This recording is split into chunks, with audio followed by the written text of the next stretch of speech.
Hey everyone, this is LuckySevenDX. Welcome back to Let's Play Pokemon Ranger Shadows of Almia. In the last episode, we got a new partner Pokemon. Actually, we got a couple new partner Pokemon, and we helped Ollie discover love for his mother. I don't know. But in this episode, we're going to head to the next day and see where things go from there. So, Professor Hastings discovers a tiny black stone in the Gigaremo, who has no idea what it is. So, it's time to do some research with it, I believe.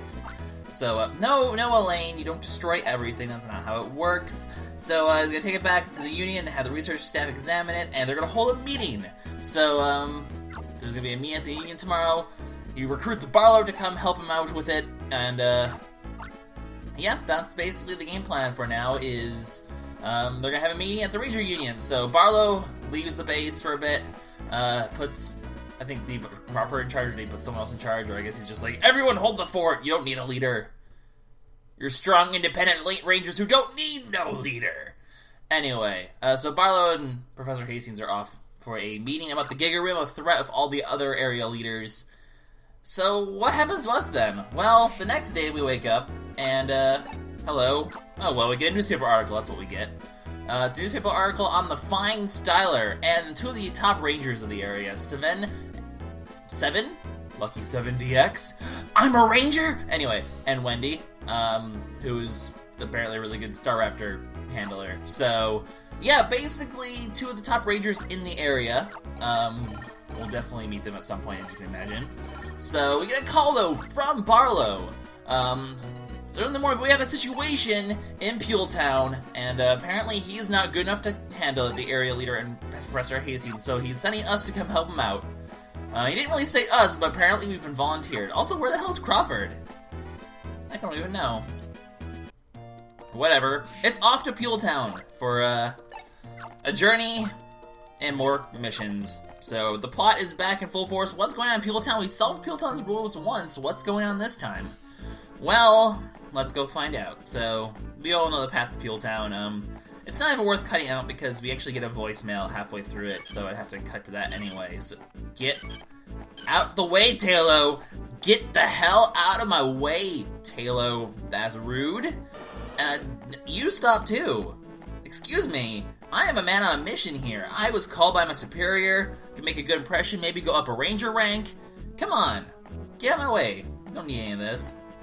See, Bunnyries are good. They're not trying to bum rush my face. They're just like, hey, he clearly looks like in a hurry. I'm just gonna let him go and not try to hop into his face. So we head over here. You get the voicemail here. Yes, answer your phone, Lucky. So, okay, thanks for that. We really needed to know that we need to be... No, stop. Okay, fine. We'll catch a Beedrill. Whatever. Beedrill, you're rude. Nobody likes you. Nobody likes Beedrills. So, hey, I guess it gives us a chance to charge up our rock Pokemon Assist a little bit as well, so it's something, I suppose. Anyway, we got a Beedrill in our party. Let's head to Pueltown. So yeah, we'll actually find that Pueltown will have a lot of occupants that we can talk to now. A lot of the citizens are actually out now that the Pokemon threat is gone. That being said, probably not gonna spend too much time talking to them, as much as I like to usually show off all the conversations, just because we're a bit tight-pressed this episode for time. So, in the interest of not wasting time, I probably won't talk to too many people. So, Barlow shows up here. Nowhere bridge is stuck open, so no traffic can cross. We need the bridge, so... Unfortunately, it seems like, they need us to help. They need our help lowering the bridge. Barlow, why can't you do it yourself? You're a Pokemon Ranger too. You were here. Why'd you call me all the way out here? Well, whatever. It helps advance the plot, so it doesn't matter. So, Professor Hasty, yeah, the bridge is down, as you can see. It's still down, and there seems to be a bit of a problem. The spans are open. And where's the bridge operator? Where the heck is Brooke? So we're gonna have to do. We're gonna have to find some Brooke here. Okay, apparently it's at the harbor. Well, that was easy. You couldn't do that yourself, Barlow. You couldn't just mention it out loud and have someone be like, yeah, he's over there. So we're heading to the harbor, because these people apparently can't do it without Brooke. Oh, Brooke, what are you doing? You have one job, Brooke. One job. Quite literally, one job. So as you can see, the citizens are out and about. The Pokemon are out and about as well, but I guess for some interesting things, you can actually talk to some of these people. They'll actually hint to future quests that'll happen later on. So, as you can see, they're kind of talking about these EVs being abducted and stuff like that. They're actually, like I said, they are hints to future quests. So, a little bit interesting. Just gonna kind of do a little tour just so you can see all the people that are around here quickly. Like this person who's watching Voltorb explode. Don't do this at home, kids! And this guy who has a cafe, and hey, it's a Chingling. That's new and exciting. Chingling! It doesn't make any sound. So yeah, it's fighting other Pokemon. We kind of get some hints as to like some of the quests that are going around, so just kind of talking to people, just giving you a slight bit of a hint of things to come, potentially. So, Murkrows are missing. So yeah, it's kind of cool how they have these Pueltown denizens who actually have hints of the quests that they will be giving at later points in the game. I just think that's kind of neat, personally. So, anyway, I think that's really all the ones we really need to take care of for now. So I'm not going to sit here and talk to everyone. I'll talk to you. Talk to you. Well, that's a good question. Are they scarred for life? Probably. But that's okay. There's also talk of redeveloping Pueltown. There's actually someone, there's some Alchu Inc. employees that are in the main area that I missed. I'll show them off next time, because it's kind of cool to see the Alchu Inc. employees. We'll be dealing with Alchu Inc. a bit more soon enough, but I'm not going to go all the way back there and waste time. Like I said, there's a lot. This quest here takes quite a bit of time, so... This guy's talking about how there's these two who they think they're the better fishermen. Like I said, quests. These all are sort of quest things that'll happen in the future. Also, god damn it, Rattata. You gotta be a pain in the ass, don't you? Just can't leave me in peace, can you? Rude. Rude. Anyway, it's been about 8 minutes, or 7 minutes. Let's go ahead and actually get to the quest here. And talk to... Yeah! It's fun to go on walks. Alright, so that's enough of this. Brooke is actually over here where we fought where we pretty much left him last time, actually. He's staring at the ocean. Brooke, what are you doing? Get back to work. So why is it still stuck up? Well, there's actually a reason for it. Unfortunately, when he was dumb and jumped into the sea and tried to chase a boat, he lost his keys in the ocean, which is kind of a bit of a problem. And of course, we're the ones who do the grunt work and swim under the ocean to find it. So luckily we get a micro aqua lung, which lets us breathe underwater. And there's actually underwater sections in this game. So that's how you catch most of the water Pokemon in this game, is in these underwater sections. We'll encounter a few of them throughout the game. And there'll be some times where we have to swim underwater for missions. So, and Barlow seems a bit afraid of the sea. He seems to maybe have a fear of swimming in the ocean and whatnot. So that's why he called us out here. I see how it works. So we can't take any land-based Pokemon into the sea, including your partner. But you can't bring Pokemon from the sea back into land. So there's two separate capture sets, but you'll have the Pokemon that you had on land when you return, and you'll have the Pokemon that you had in the sea when you go back to the sea, no matter what sea you go into. So sea, nothing to worry about. Ha, it's a pun! So basically, you just get two different sets of Pokemon. Generally, I mean, there's not enough sea sections where it's really that important what Pokemon you have underwater. There's a few times where you need to crush things and do some field... I mean, we'll have some field powers we need to use during this mission, but it's not as nearly as important and needed as the land one. The land one, sometimes you need to bring a Pokemon pretty far in order to complete a quest or break certain things to get other Pokemon, so... Because there's definitely some times where you'll have, like, a Pokemon, or that you need to like have like a Crush 4, and there's only like one in the game. There's one really far away at that point that you can access. So there's some interesting, like if you know which Pokemon to bring around, you can definitely find some interesting secrets, but not so much underwater. So it's not nearly as important to kind of keep your field moves maximized to your fullest potential. Anyway, the key's over there. Well, that was a quick mission, but obviously there's some new Pokemon, so we're gonna catch some new Pokemon. Let's go Pokemon! Yeah! It's a Finneon! Yeah! So this one's pretty quick enough to just circle. It's pretty much the basic Pokemon of the sea adventure. It's our Magikarp, so to say. Has a crush, which is actually important. You need to have a crush early on in this section. So actually you have to catch a Finneon. So definitely catch yourself a Finneon. Chinchou, being the electric type of the sea, being water electric, obviously makes sense, is your recharge power of the sea, so... And it also hurt me, because I wasn't really planning ahead And I forgot that it shoots in 3 different directions. Oops! At least it's actually a 2 recharge, so it does recharge 10 HP if needed. That being said, it's not going to be needed, really, so I'm not too concerned about it. Anyway, there's also a 3rd Pokemon around here we can capture. It's up here. It's a Mantyke! So, just adding some Pokemon to the browser, you know how it goes. So, Mantyke has a bit more HP than these other 2, but it takes so long to attack that you can generally get it in one go anyway. So these are pretty simple to catch.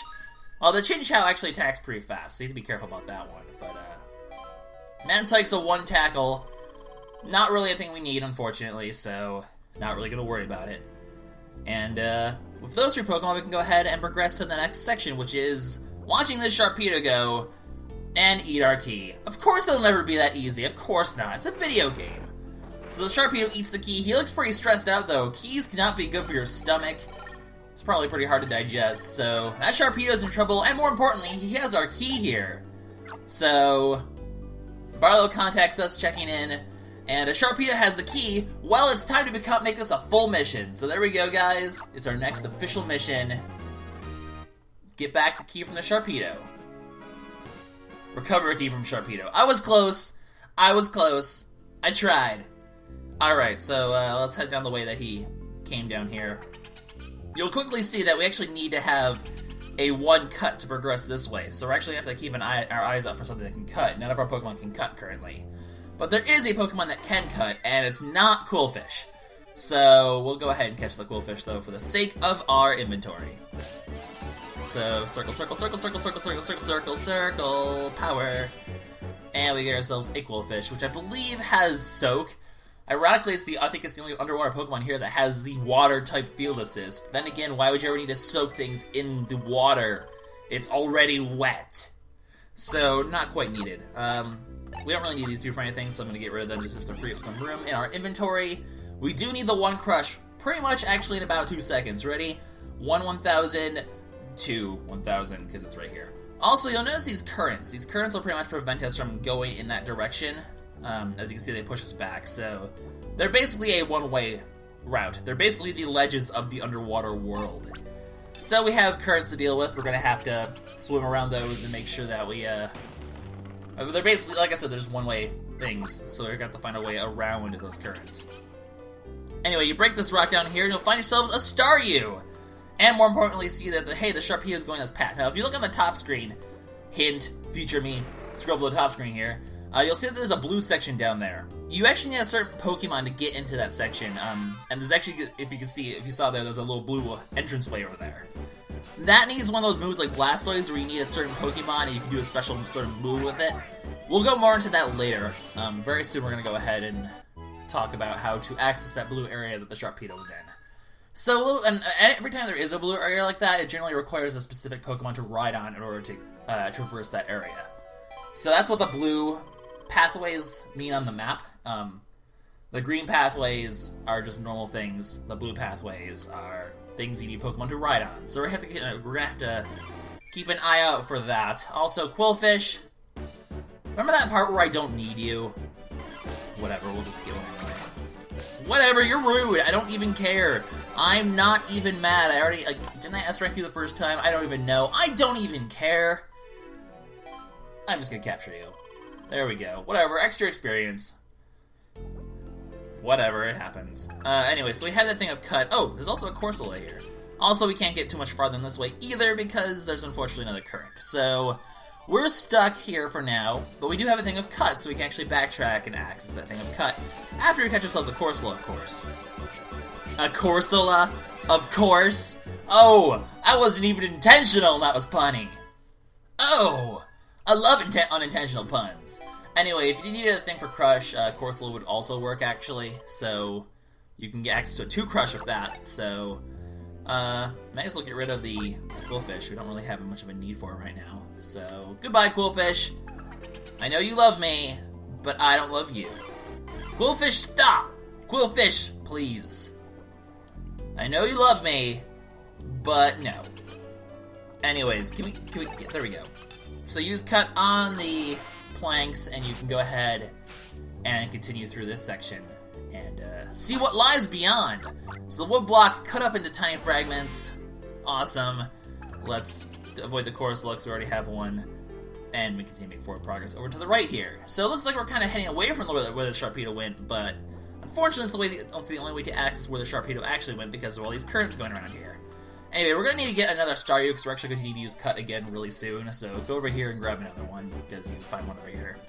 So hello Staryu. He does shoot little beams like this. And he also does a sort of spin attack as well. So like he'll spin around just like he did in the first game actually, where he just kind of spins at you. But you can still kind of capture him while he spins. It's not actually too tough. We're almost going to get another level. Awesome. Anyway, we got a Staryu. So that helps. There's also another Staryu down here. Wow! That Staryu just bum rushed me. Calm down, Mr. Staryu. It's okay. You don't need to bum rush me, sir.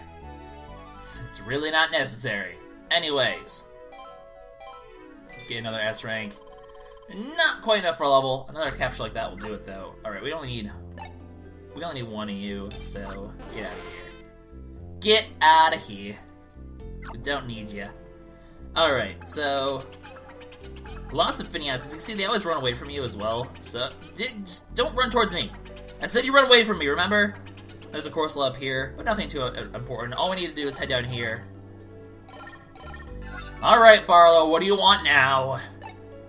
So yeah, he mentions if you need to swim across those deep canyons, aka the blue areas on the map, you need a Mantine. So we haven't seen a Mantine yet though, so hopefully we'll find one. Also, Chinchou, you need to let me get access to my Staryu. Please move so I can cut this thing. There we go. Darn Pokemon blocking other Pokemon. That's kind of one of the only problems with this game is that, you know, sometimes your Pokemon kind of block your other Pokemon, make it really hard to grab them and use their field moves. It happens. Anyway, there's a Mantyke down here, but we can't ride those. They're too tiny! We need a Mantine. We need a grown man! And there actually is one right here. So, grab one. We're going to need it to progress forward, as you can obviously see. So, just go ahead. Oh, you broke my thing! Oh, you're charging me. Okay, well, I just kind of all sorts of screwed this capture. But that's okay, because we're about to level up and get our health back to full anyway. I think. Okay, no we aren't. Never mind. But we're gonna have to actually capture another Mantine before we're done with this mission anyway, so we'll get to that soon enough. So we find ourselves on the west part of this, so do not cross that gap because you will have to go all the way back around. Staryu, I see you there. I know you're gonna bum rush me. Don't do it. Don't do it. Damn it. Damn you, Staryu! Damn you! Alright, well, whatever. Stop. Stop! Stop! Alright, so we captured the Staryu here. Cool beans. This will definitely level us up here. And there we go. 2 more energy and 4 more power to speed up our captures.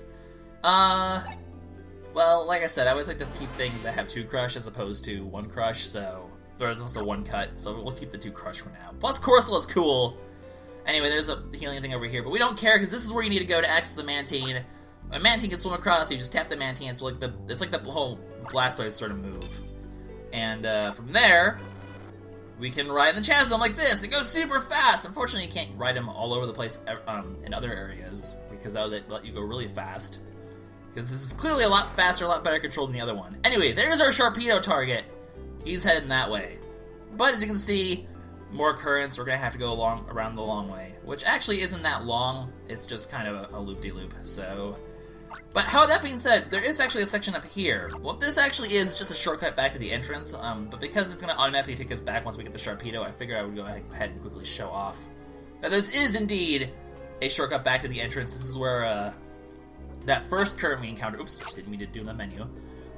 This is where the first current we encountered was at. So, if you want to have to backtrack all the way around, you can go past that current, but please don't because you'll have to backtrack all the way around. And there's no reason to do that, so keep that in mind. Anyways, Mantine. We need another one, obviously, to get back in the chasm. And this one actually captured very professionally. I think that might be an S rank. That is indeed an S rank. Awesome. So there we go. Makes up for my previous failure, and we'll go ahead and access this Mantine. And this should pretty much get us to the point where we need to be at. Also, there's just kind of a random dead end here. It's just kind of there and just kind of random. There's also a random dead end here. Don't know why they really put these areas in here, but they did. Anyway, so you take this current over here, but don't take the other one, because the second one will lead you back to the start of the room, so you don't want to do that. There's a Mantine here if you need to get access back to where you were going, but we don't really need that. At this point, we just need to go ahead and capture the Sharpedo. However, this is easier said than done, because the Sharpedo, it swims really quickly, and we're gonna have to capture fast. We're gonna basically have to use these fast-moving currents to catch up to it, because as you can see, it's going really fast. It'll flee from us whenever we get close to it, so we have to use these currents to basically. This room's a giant loop, so they keep using these currents in order to catch up to it.